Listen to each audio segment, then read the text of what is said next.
I chose that title probably because it's a reintroduction. You know what I'm saying? As an artist, it's a reintroduction to the world, and the music. When you listen to it, you can kind of hear what I'm talking about. I'm telling stories like literally from my birth all the way up until now, and I'm kind of bringing everybody through my journey. And the whole time, it's like a ride. It's like a ride through history because it's like a ride through all the classic hip hop. I was born in a real important era of hip hop. I was born in '94.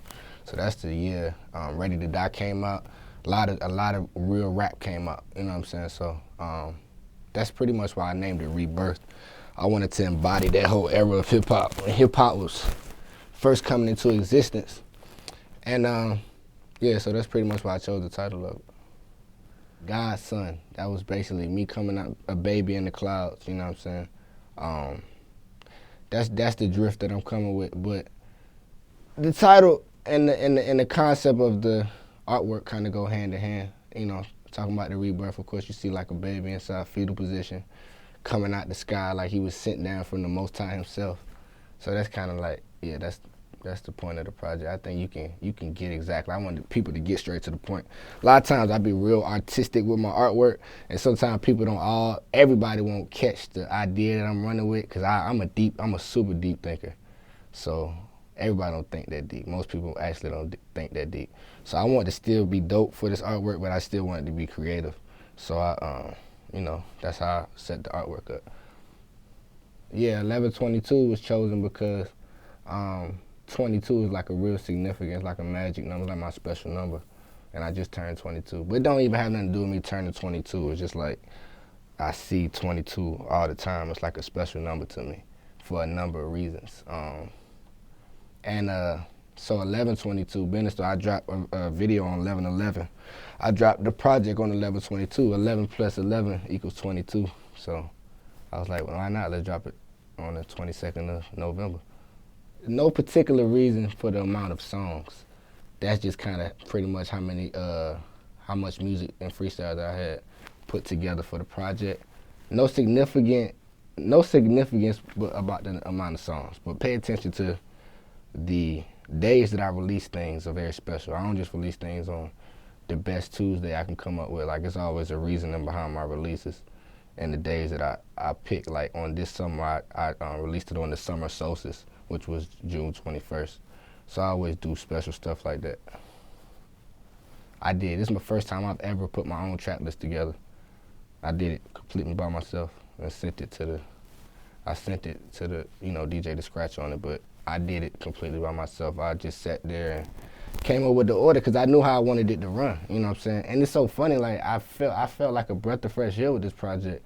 Like, it was literally just me and some of my closest like friends that put this thing together. Like, for the first time, I think in my career, like I didn't have nobody telling me this is what needs to be done, or this is the songs that should be on here, this how the order should be. I didn't have for the first time in my career, was like no influence on this project. Like, the influence was straight from my soul. And that's how the order fell together. It just came together perfectly like that. When you listen to it, I think it came together perfectly. And then when you listen to it, you'll see why I feel like that.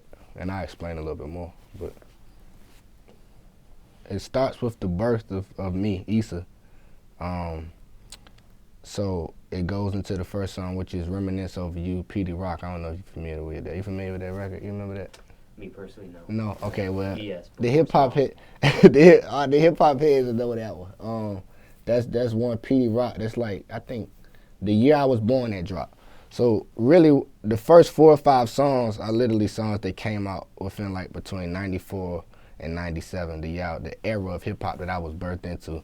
So I wanted to bring the project in like birth, you know what I'm saying, to where I was birthed in. So I rapped over Dead Presidents. I know you know that one. Jay-Z. I rapped over the Shook Ones, Mobb Deep, rapped over the Reminisce joint, and c.r.e.a.m, wu-tang. So them like the first few records right there, because that's the era that I was born into. And then it kind of drifts off a little bit and goes into a more conscious state of being, you know what I'm saying? And then it goes into records like Tupac's Changes, and into Nas, what's the Nas, the Nas joint? If I Ruled the World, Nas, and goes into those records. And then it gets personal again because in the first record, like throughout the whole project, I'm telling my story. Like in the first record, I bring you literally from when I was born and walk you through literally the things that my mom went through, you know what I'm saying, and birthing me. And me finding rap through my dad, and him teaching me how to rap when I was 8 years old. And then I go into when I first got my deal when I was 16 years old. And then it goes into when I had my daughter at 16 years old, like a few months after I signed my record deal. I didn't have her. My girl got pregnant. And this was a few months after that. So I kind of give you the whole run line of what went down. And I'm rapping over the Zion, the Lauryn Hill Zion joint. So I tell the story about Issa, my daughter, and this thing's it's like such a similar story, you know what I'm saying, that what Lauren went through that I went through. So I just felt like I had to embody that right there too. And being as though I was rapping over classics, that was the perfect, because I've been wanting to tell that story about my daughter, you know what I'm saying, and all the stuff that was on my mind at that time, you know what I'm saying, me having to, you know, contemplating abortion, being on the table, you know what I'm saying, me just having a record deal, feeling like it might mess my image up. So that's all stuff that I talked about on this project. You know what I'm saying? I just kind of let loose on a lot of things. And I'm glad I let a lot of stuff out, you know what I'm saying? So people who don't understand, or people, I feel like people fuck with my music, but people don't know my story. You know what I'm saying? Like even you, I don't even think, I feel like people only just like, they might fuck with me like, okay, I like him, or I hear a song that they might like, but they're not all the way captured by me as an artist, or they don't understand me fully. So this was just the first step to bringing them in, because I'm not done. Like I'm dropping an EP end of January. So this was just to warm things up, get people caught up to date to where I'm at, you know what I'm saying, and bring them up to where we at right now. So that's why I feel like it's still original, because it's an original idea. Even though the tracks is all classic hip hop tracks, the idea is original. I don't think this has ever been done, because most people don't have the heart to step up on these type of beats. Most people don't got the guts. Even the good rappers, even the great ones, people ain't gonna just hop on these beats, you know what I'm saying?